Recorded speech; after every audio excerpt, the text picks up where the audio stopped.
The WPA by John Philippe Miranda. The year was 1933 when President Franklin Delano Roosevelt took power over one of the nations with the biggest problems in the world, the United States of America. The prominent country was going through its biggest economical crisis in the entire history. As fear raged and hunger surged, President Roosevelt was called to make immediate action to help the situation. A quarter of the workforce was unemployed. Farmers were in deep troubles as prices fell by 60%. Industrial production had fallen by more than half since 1929. 2 million were homeless. By the evening of March 4, 32 of the 48 states, as well as the District of Columbia, had closed their banks.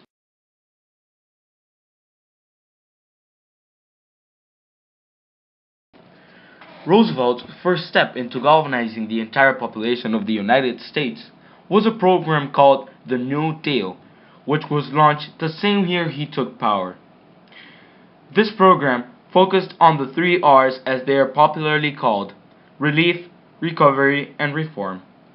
The year after his inauguration, Roosevelt launched a second New Deal, which is well counted with many other programs, with one major one called the WPA, or Works Project Administration.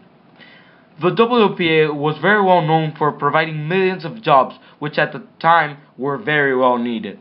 It was also very applauded for not only building many of the structures which are seen in modern day United States, but also it provided opportunities for writers, artists, musicians, and other very important people, which were not very much counted at the time. But the real question is, was Franklin Roosevelt's Work Progress Administration, or WPA as it is known, appropriate for the future development of the United States? The WPA had many positive sides to it, as it was proposed to the Congress with an initial cost of only $4.8 billion, which the state could afford. The leader of the entire game was Mr. Harry Hopkins. The first beneficial point of the WPA was the creation of new employment opportunities. When the program finally ended, it had provided jobs to more than 8.5 million people, an impressive amount of jobs for such a big population of people. If considered, this was great.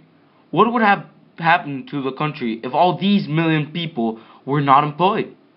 There would have not been a development. A point in favor for the WPA.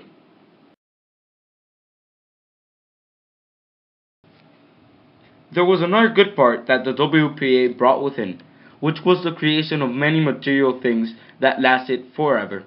The stats of the WPA show that at its end, constructors had built 651,087 miles of road, streets, and highways, and built, repaired, or refurbished 124,031 bridges, 125,110 public buildings, 8,192 parks, and 853 landing fields. In addition, workers cleaned slums, revived forests, and extended electrical power to rural locations. To these days, 2012, many of the constructions by the WPA are still seen, which shows that not only was it a program that helped communication and transportation at the time, but it was a project that focused on the long run and its effects. So think about it. Don't you think it's a good thing that all these constructions took place? What would have happened to the United States if all these constructions didn't take place at such critical time? This helped expand the country and helped expand its horizon. At last, there was another point of view which really helped prove that the WPA did have a positive effect. This was the creation of jobs for artists and musicians. The WPA counted with several subdivisions that supported artists. They provided jobs in culture and at the end, 2,566 murals and 17,744 pieces of sculpture that decorate public buildings nationwide were created. The federal art, theater, music, and writing programs brought more art and culture to the country more than ever before, effect which still is seen today. Many people criticized the fact that artists were being helped, but as Harry Hopkins said, hell, they've got to eat just like other people. And after all, what is there in a country if there is no culture? Or who doesn't know art from the Great Depression or jazz? Nothing is perfect, not even the WPA. The Works Progress Administration was criticized for two main reasons: expenditures and unfairness. It was okay to say that wages were not as good, but after all, it was supported by the government trying to help its people, and there were many mouths to feed. There was always a but for the WPA, it was believed that there was favoritism on behalf of President Roosevelt. People's salaries varied from state to state, as well as taxes, which were not the same throughout. President Roosevelt would usually favor those states who helped him in Congress and in elections, which was quite unfair. After all, he kept on winning elections for many times. Then, there was criticizing because the WPA spent too much budget.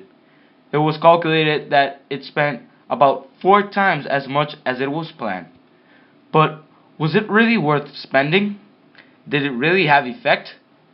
These are minor details which did not affect the long run in history.